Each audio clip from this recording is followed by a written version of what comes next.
On June 6, 1944, roughly 75,000 British and Canadian troops landed by sea across three beaches, Gold, Juno and Sword, while approximately 57,000 Americans came ashore at their two.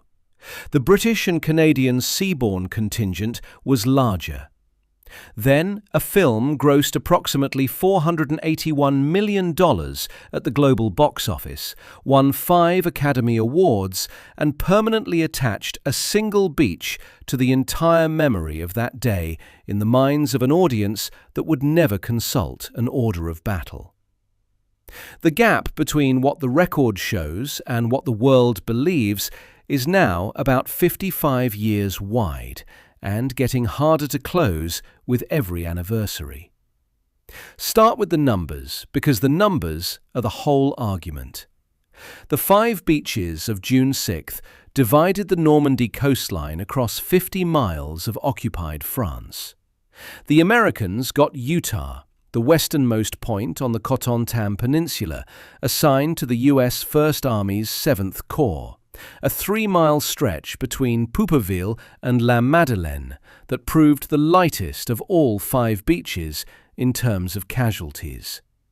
And they got Omaha, 6 miles wide and backed by bluffs 30 to 50 meters high, a crescent-shaped beach where the tidal zone averaged 300 meters of exposed sand between low and high watermarks, defended by elements of the German 352nd Infantry Division, whose experienced combat troops had dug into a network of strongpoints with interlocking fields of fire. The British got Gold, the centre of the line, anchored at the market town of Arromanches, where one of the 2 artificial mulberry harbours would later be constructed. And Sword, the easternmost stretch, running approximately 8 kilometres from Saint-Aubin-sur-Mer to Ouistreham at the mouth of the Orne River, 9 miles from the cathedral city of Caen.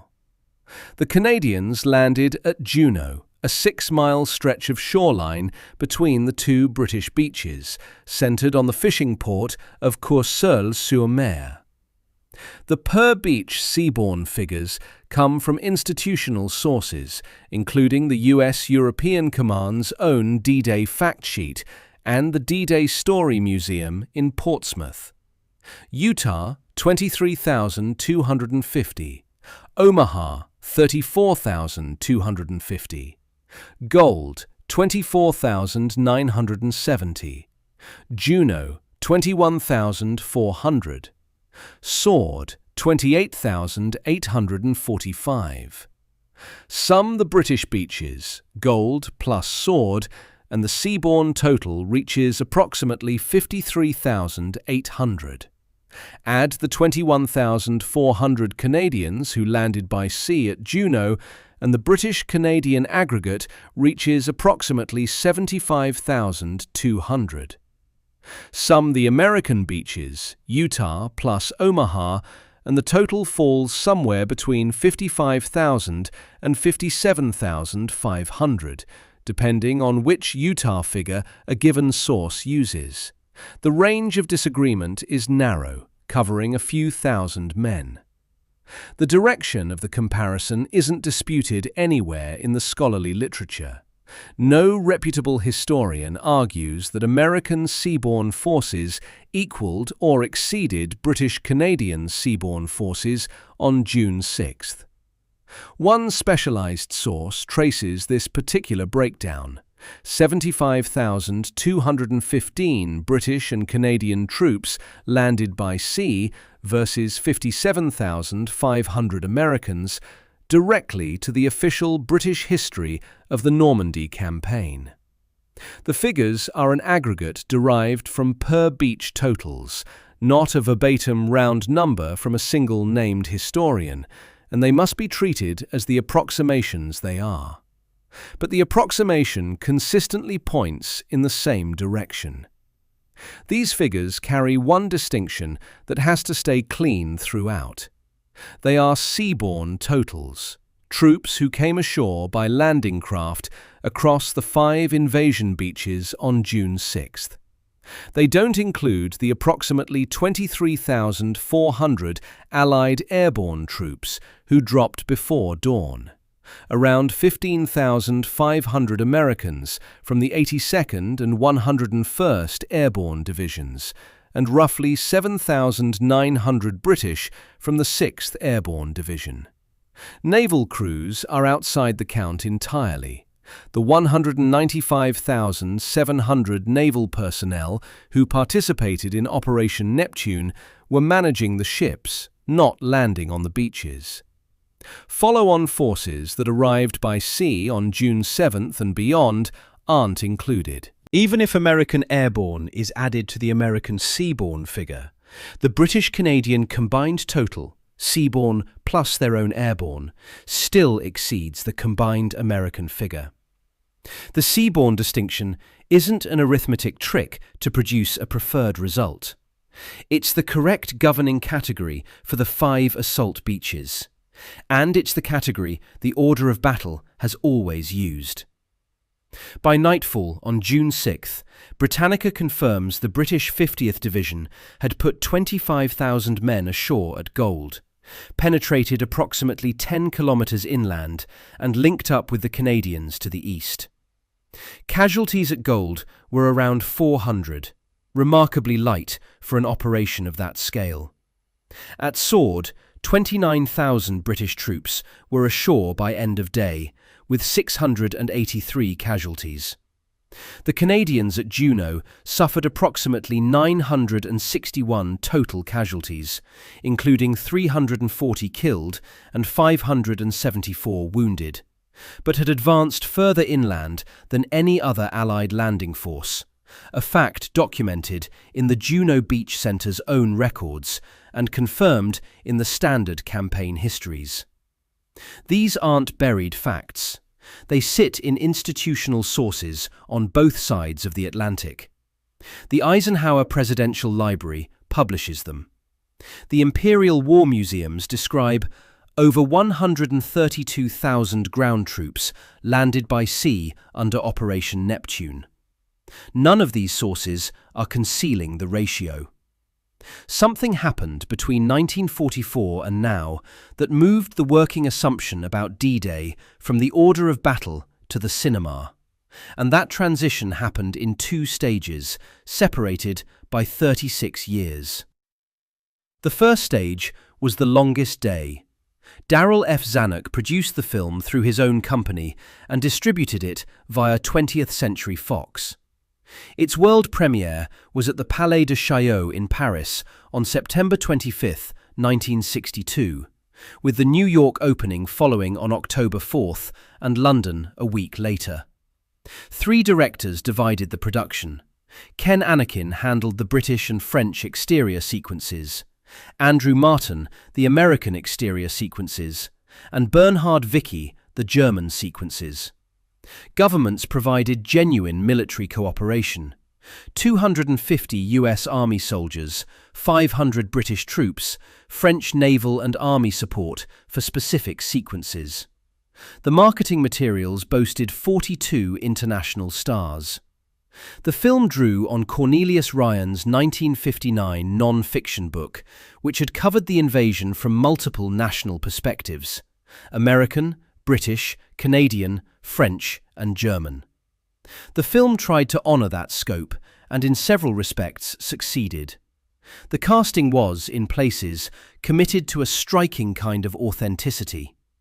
Richard Todd, a British actor who had served as a lieutenant in the 7th Parachute Battalion, 6th Airborne Division, on the actual D-Day, and who had personally made contact with Major John Howard at the Orne Canal bridges during the real operation, was cast in The Longest Day as Major John Howard. He was playing his own wartime commander in a recreation of events he had witnessed firsthand. Another actor, Patrick Jordan, played the younger Lieutenant Richard Todd within the same sequence. Todd thus appeared in a film alongside a representation of his own younger self, watching an actor portray who he'd been in 1944. John Howard himself served as a military consultant on the production. British storylines were present throughout. The Pegasus Bridge operation in the early hours of June 6th, Sword Beach sequences, the broader Allied command structure. The film used multilingual dialogue with subtitles, German officers speaking German, French resistance fighters speaking French, to signal its multinational ambitions. The Longest Day was a genuine international production, and it won 2 Academy Awards: Best Cinematography in Black and White and Best Special Effects.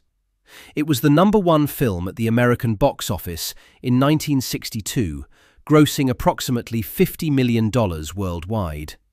And yet what people remember from The Longest Day isn't Richard Todd at the Canal Bridge. What they remember is Robert Mitchum. Mitchum played Brigadier General Norman Cotter, Assistant Commander of the U.S. 29th Infantry Division at Omaha Beach. His scenes show the landing craft dropping their ramps, the chaos on the shingle, the push inland from the waterline. The famous line delivered by Mitchum's Cotter about there being only 2 kinds of people remaining on the beach, those who are dead and those who are going to die, is one of the more quotable moments in American war cinema. Military historians have noted that the line is actually attributed in the historical record to Colonel George A. Taylor, not to Cotter. The film reassigned it. The cinematic version stuck more firmly than the documented one, which is itself a small-scale preview of the larger problem. The film rewrites the factual record, and the rewrite is what survives in cultural memory. John Wayne's role has generated a persistent confusion of its own, and the confusion is revealing. Wayne played Lieutenant Colonel Benjamin Vandervoort, commander of the 2nd Battalion, 505th Parachute Infantry Regiment, 82nd Airborne Division. Vandervoort was 27 years old on D-Day. Wayne was 54 or 55 when filming, and the age disparity was publicly criticized, including by Vandervoort himself, who apparently had views about who Hollywood had chosen to embody him. More to the point, Vandervoort was an airborne commander. His scenes in the film depict paratroop operations and inland fighting associated with the 82nd Airborne's night drop in the hours before the beaches opened. Not a beach landing, not Omaha, not any of the 5 assault zones. Wayne's character never wades ashore at any of the 5 invasion beaches.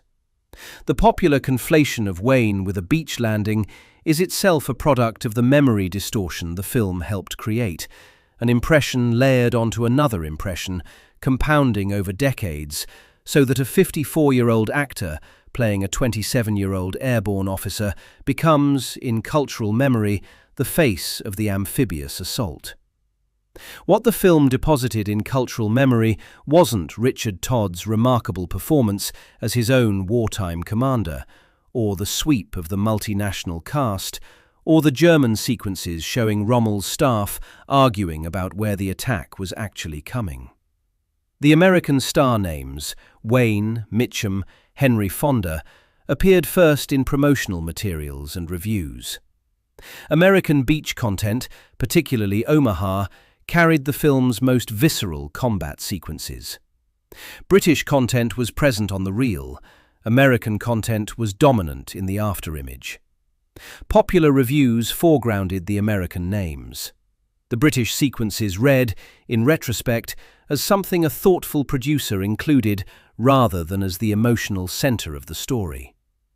It was the first iteration of a pattern that a later film would complete more thoroughly and with far greater reach.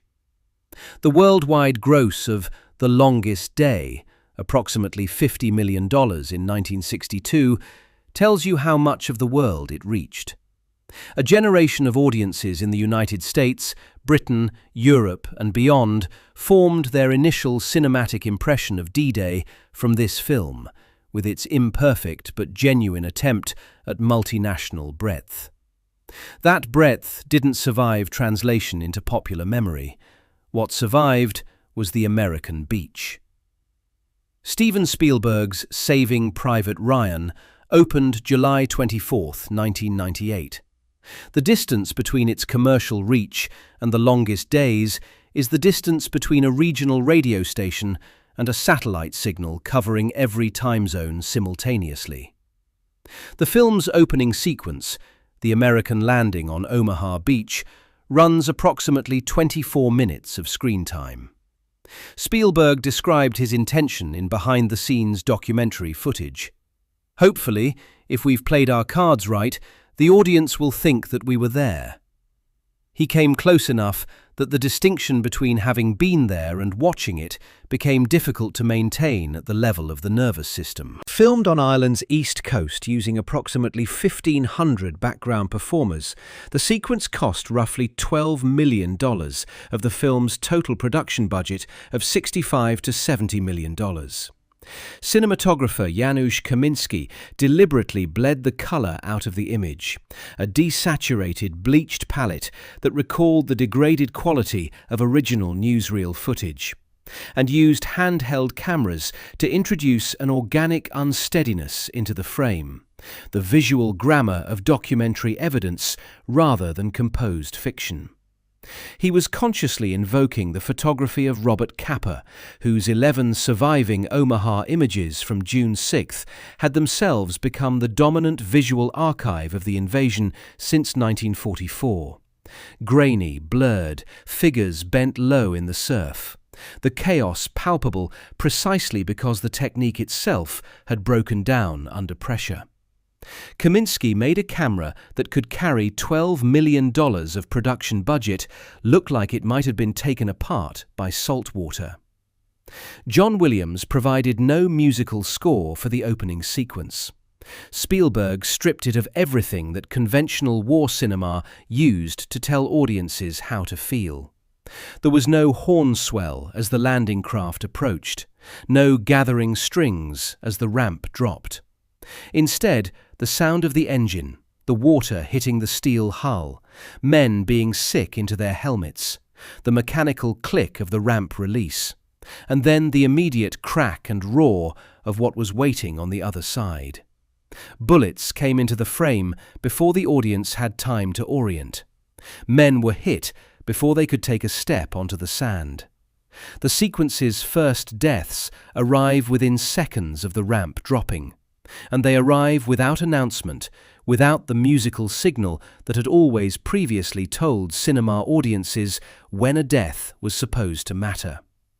This was deliberate. Spielberg was removing the grammar of sympathy and replacing it with the grammar of exposure. If the audience couldn't tell which deaths were important and which were incidental, it was because the beach hadn't offered that distinction to the men either. The sequence generated immediate recognition as a watershed. Janet Maslin of the New York Times called Saving Private Ryan the finest war movie of our time. Roger Ebert described the combat as graphic as any war footage I've ever seen. Chapman, in the BBC's 80th anniversary retrospective published in June 2024, described those 24 minutes as among the landmark action sequences in film history. American television news marched D-Day veterans into multiplex theaters to watch the film in the summer of 1998, and some of them said it was the closest Hollywood had ever come to what they remembered. That reaction, veterans of the actual beaches endorsing a film's version of the beaches, completed the circuit between historical experience and cinematic representation, lending the sequence an authority that the order of battle couldn't compete with. The film grossed approximately $481 million worldwide. Guinness World Records subsequently recorded it as the largest grossing war film in history. It received 11 Academy Award nominations and won 5. Best Director for Spielberg, Best Cinematography for Kaminski, Best Film Editing, Best Sound, and Best Sound Effects Editing. It didn't win Best Picture.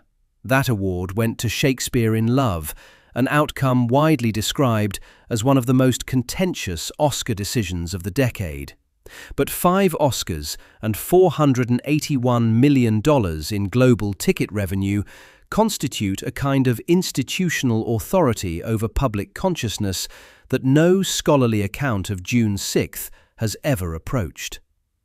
The difference in scale isn't merely quantitative, it describes 2 entirely different categories of cultural reach.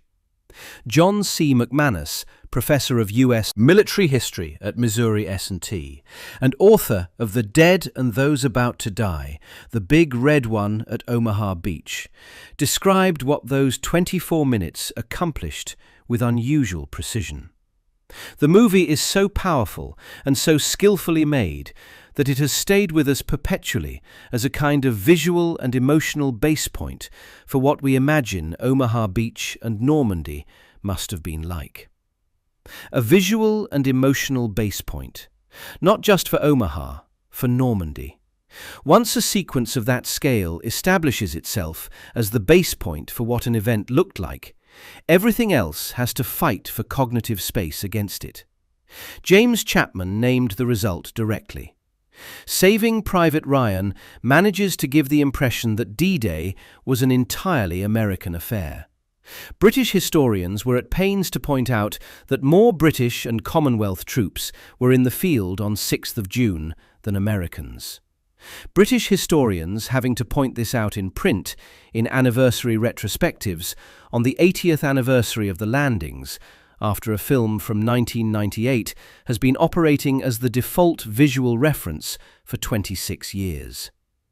That's what $481 million bought. Not just a movie, a replacement memory. Saving Private Ryan's choice of perspective contributed structurally to the effect. Everything in the Omaha sequence is experienced from the limited viewpoint of Tom Hanks's Captain Miller. The camera doesn't pull back.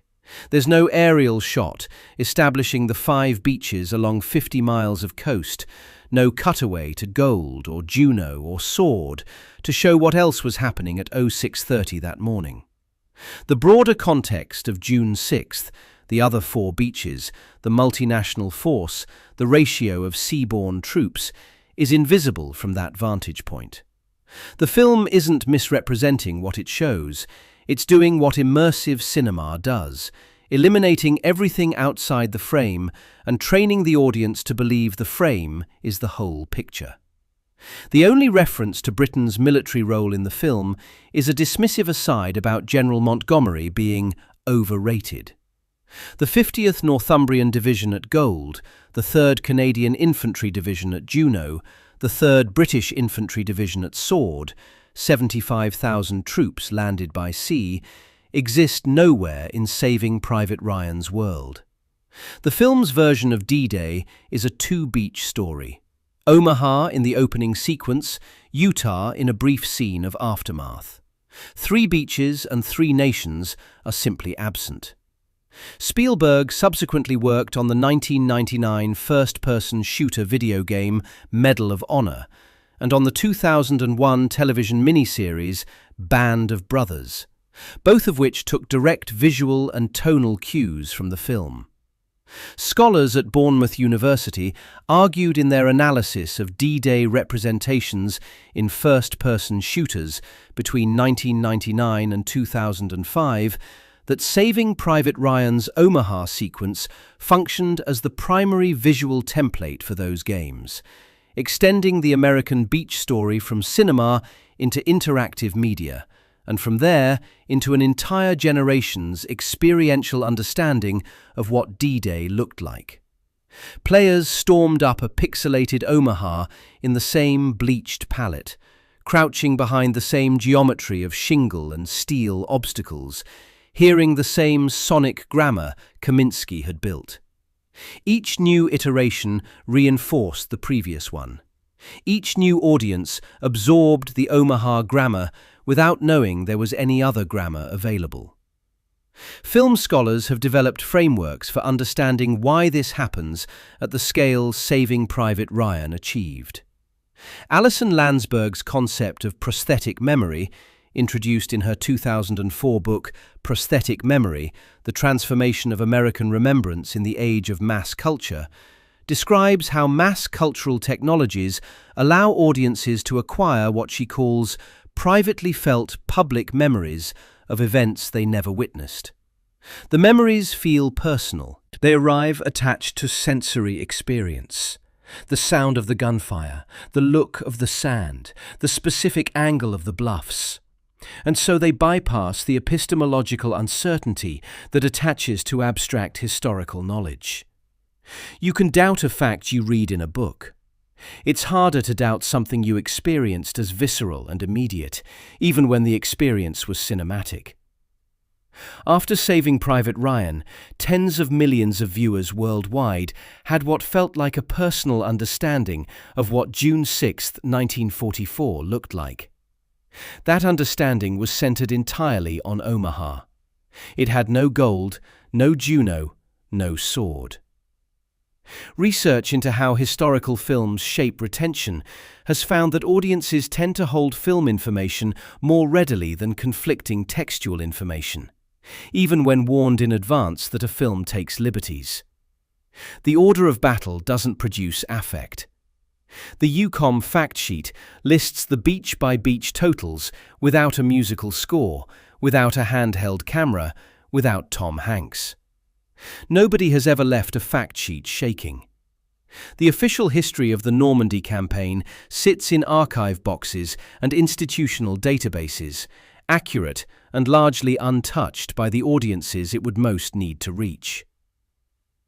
The 3rd British Infantry Division's assault on Sword Beach offers a grounding point for what 29,000 of those 75,000 men actually did. Not as a tour of unit history, but as a physical fact. The assault sector chosen for the first wave was the 1.8-mile stretch of Queen Sector, Queen Red and Queen White beaches in front of Hermanville-sur-Mer, the only approaches not blocked by shallow reefs. The planning had been meticulous. For months, soldiers trained on beaches in Scotland, studied aerial photographs, examined large-scale models of the coastline. Briefings used fictitious place names. Most men didn't learn their actual destination until they were already at sea. On the morning of June 6th, Major John Shaw of the Royal Fusiliers stood on the bridge of his landing craft in the early light and looked west. As far as I could see, there were landing ships and escort vehicles. It was a most incredible sight, such as a child might lay out with his toys. Private Walter Scott of the Royal Army Medical Corps watching from another craft. As far as the eye could see, the channel was full of ships, and they weren't quiet. The noise was tremendous as the Navy blasted the German defences on the coast of France. At 07:25, the ramps dropped. Leading the first wave were the 2nd Battalion East Yorkshire Regiment on Queen Red and the 1st Battalion South Lancashire Regiment on Queen White. The terrain they crossed was flat, open sand. Sword Beach measured approximately 3,600 feet in length, a stretch of fine sand backed by vacation homes and tourist facilities along the shore, then a seawall running along the top of the beach. No natural cover between the waterline and that wall. The seawall was simultaneously the only shelter from German fire and a German defensive feature. Machine gun and sniper posts in the houses and tourist facilities along the shore, with strongpoints dug into the sand dunes. Men ran toward the one structure that could protect them, which was also the structure fire was coming from. The 21st Panzer Division counterattack, when it came that afternoon, was the only armoured counterattack launched against any of the 5 beaches on D-Day itself. By 2000, elements of the 21st Panzer Division had actually reached the coast in the gap between Juno and Sword, briefly touching the waterline, which no German formation had managed to do at any other point along the invasion front. They were halted by anti-tank weapons, airstrikes, and Allied armoured units. But for a period that evening, the most advanced German armoured thrust of June 6th reached not Omaha, not Utah, but the narrow strip between the two British-Canadian beaches. Sword's casualties by nightfall, 683, were substantially lower than Omaha's approximately 2,400. Nobody disputes the difference. Omaha was the bloodiest beach. The terrain at Omaha, the bluffs, the draws, the strong points positioned to deliver enfilade fire across the sand, created conditions for catastrophic loss in the first waves that the British and Canadian beaches didn't replicate. The American suffering at Omaha was real, documented in survivor accounts and in the casualty figures, and none of it's diminished by the arithmetic of who else was landing that morning. The argument is about scale, the number of men landed on each side, not the relative difficulty of what they faced.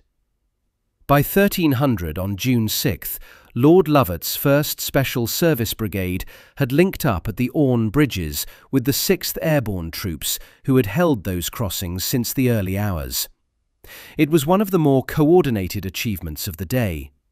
Commandos from No. 4 Commando included Captain Philippe Kieffer's 177-man Free French troop, French soldiers who had come ashore with the British force on the British beach to help liberate their own country. It appears in specialist military histories. It appears in almost nothing else. The book attempting to correct Sword's absence from popular memory is titled Sword Beach: The Untold Story of D-Day's Forgotten Victory, a title that concedes the problem in its subtitle. Academic coverage of Sword and Gold is actually more extensive than their popular invisibility would suggest. Scholarly literature on all 5 beaches is robust. There is arguably more specialist material on Sword and Gold than on some of the American beaches. The gap isn't in scholarship. The gap is in what mass audiences know, and mass audiences don't acquire their understanding of D-Day from specialist military history. At Gold Beach, Major General Douglas Graham's 50th Northumbrian Division, already battle-hardened in North Africa and Sicily, achieved nearly all of its D-Day objectives by nightfall. Company Sergeant Major Stanley Hollis of the Green Howards won the only Victoria Cross awarded on June 6, 1944, for his actions against 2 German pillboxes at the Montfleury Battery, personally rushing each position and neutralizing them. Bayeux fell to British forces on June 7th, the first French town liberated following the invasion. The 47th Royal Marine Commando moved inland to approach Port-en-Bessin from the landward side, cutting off the port garrison before the main force arrived. At Juno, the opening minutes for certain Canadian units were severe in a way that warrants naming. The Queen's Own Rifles of Canada landed at Bernières-sur-Mer at 08:12 and immediately faced approximately 200 metres of open beach under sustained German machine gun fire, their supporting D.D. Sherman tanks delayed by the sea conditions that had forced landing craft closer to shore than planned. The Royal Winnipeg Rifles at Courcelles hit strongpoints that the preliminary naval bombardment had failed to neutralize. Concrete positions facing east to deliver enfilade fire along the beach, built so that their seaward faces were solid concrete and their vulnerable embrasures pointed parallel to the shore rather than out to sea. The bombardment had largely missed them. The Canadians had to reduce those positions with infantry. By nightfall, despite the cost, 340 Canadians killed, 574 wounded, the 3rd Canadian Infantry Division had pushed further inland than any other Allied landing force. Elements reached Crowley and the villages beyond. Major R.G.H. Brocklehurst of the 1st Battalion, Oxfordshire and Buckinghamshire, watching from his landing craft as the Armada approached. As far as the horizon, we could see on this clear day orderly lines of vessels of all shapes, sizes and types. They seemed no more than 500 yards apart, and steadily we ploughed our way through a gentle swell towards the French coast. The total discipline and control fired enormous pride in those who were privileged to be a part of this mighty venture. Those vessels carried 75,000 men landing by sea. None of it appears in Saving Private Ryan. Barely any of it surfaces in The Longest Day. There is a moment that crystallizes what the memory gap costs in human terms. When Saving Private Ryan was filling theatres in the summer of 1998, a Canadian veteran noticed the absence of his country in what he was watching. The observation was documented by historian Terry Kopp in his published study Fields of Fire, The Canadians in Normandy. The veteran noted that Spielberg was filling the theatres, but there didn't seem to have a Canadian presence on D-Day, and the British were there. That veteran was factually correct. The 21,400 Canadians who landed by sea at Juno on June 6, 1944, are absent from the film entirely. So are the British forces at Gold and Sword. The film's one direct reference to Britain's military role is a character dismissing Montgomery as overrated and moving on. The fuller weight of this sits in a story that has no archival source. It circulates as family oral testimony, passed down rather than filed, and must be treated as such. In one British D-Day veteran's family, the account holds that the man watched The Longest Day when it came out in 1962, walked out of the cinema and said something to the effect of, "So the bloody Americans won the Battle of Normandy." And then, in this family's memory, he said very little about the war after that. The specific words can't be verified. There is no transcript, no diary entry, no contemporaneous account that could be pulled from an archive. What there is, in the documented record, is the reaction of the Canadian veteran in 1998 and the pattern of British and Canadian veteran discomfort with Normandy cinema that surfaces in scholarship on commemoration and national memory. A man who had come ashore at Normandy, who had been part of the 75,000, watching a film about Normandy and walking out carrying the impression that his war didn't register in the film's version of events. The Longest Day had Richard Todd playing his own wartime commander in a recreation of events he personally witnessed. Todd had jumped with the 6th Airborne, made contact with Howard at the bridges, lived through the day that the film was depicting. And somewhere in the gap between what was on screen and what casual audiences carried home from the cinema, a veteran's war became somebody else's story. That gap isn't a matter of malice. The Longest Day wasn't built to erase the British and Canadian contribution. It was built to tell a sweeping multinational story, and it made the effort. Saving Private Ryan wasn't built to tell a comprehensive D-Day history. It was built to put an audience inside 24 minutes of Omaha Beach with unprecedented sensory force, and it achieved that. The problem is structural. When a film of sufficient scale establishes the visual grammar of an event, that grammar doesn't announce itself as partial. It presents itself as what the event was. A viewer in Tokyo in 1998, or Lagos or Buenos Aires, who had no prior knowledge of the Normandy campaign and no particular reason to go looking for the order of battle, walked out of Saving Private Ryan with a complete feeling impression of D-Day. That impression had no gold, no Juno, no sword. It had never had them, and it didn't know it was missing them. The 80th anniversary coverage in 2024 produced more explicit acknowledgement of the imbalance than previous commemorations had managed. BBC Culture's retrospective, published on June 6, 2024, explicitly quoted Chapman describing Saving Private Ryan as having given the impression that D-Day was an entirely American affair, and noted that British historians had been at pains to point out the force balance ever since the film's release. The same piece described the film as having shaped the popular imagination of D-Day as thoroughly as any film in history. Both observations appeared in the same retrospective, in the same breath. The film that shaped the imagination most thoroughly also shaped it most narrowly. That is the condition the anniversary journalists were trying, belatedly, to correct. Anniversary journalism is corrective at the margins. It reaches audiences already interested in military history, people who click on a retrospective article about D-Day on a D-Day anniversary, who are already curious enough to seek out context. It does not reach the audience that sat in a darkened theatre in 1998 in a country with limited D-Day literacy – France, Germany, Japan, Australia, Brazil, and received Spielberg's Omaha as the answer to the question of what the landings looked like. No retrospective article in 2024 reaches 100 million people. No anniversary special reverses 26 years of Kaminsky's bleached frames operating as the default visual reference.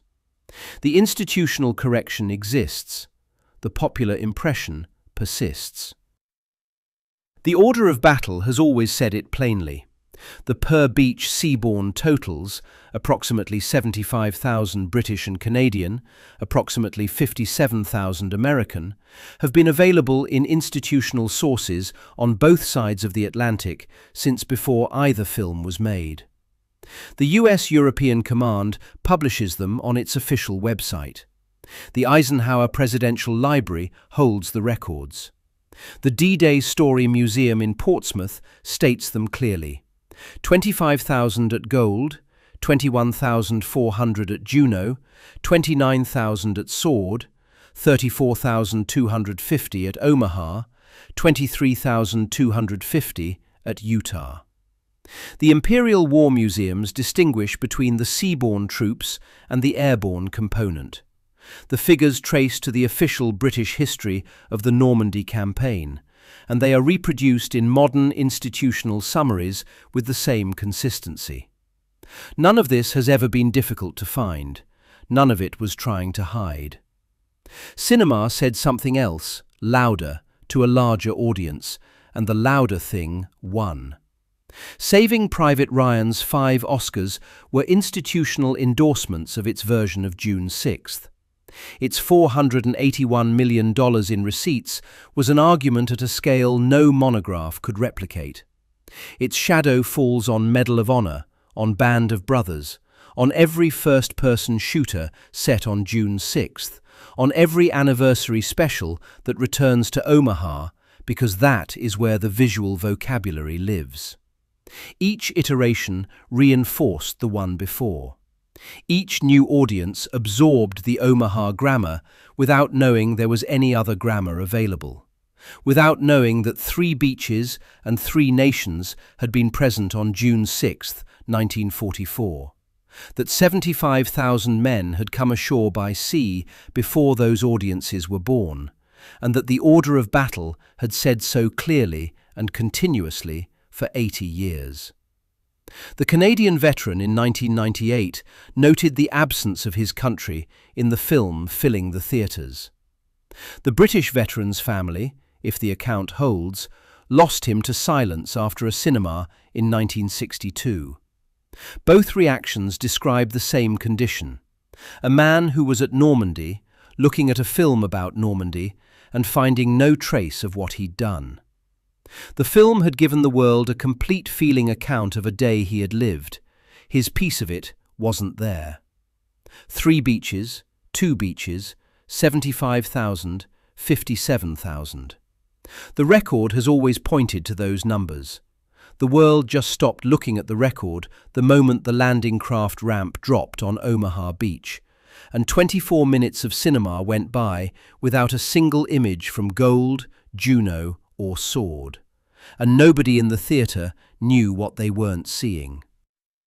If you found this useful, subscribe, there's more like it.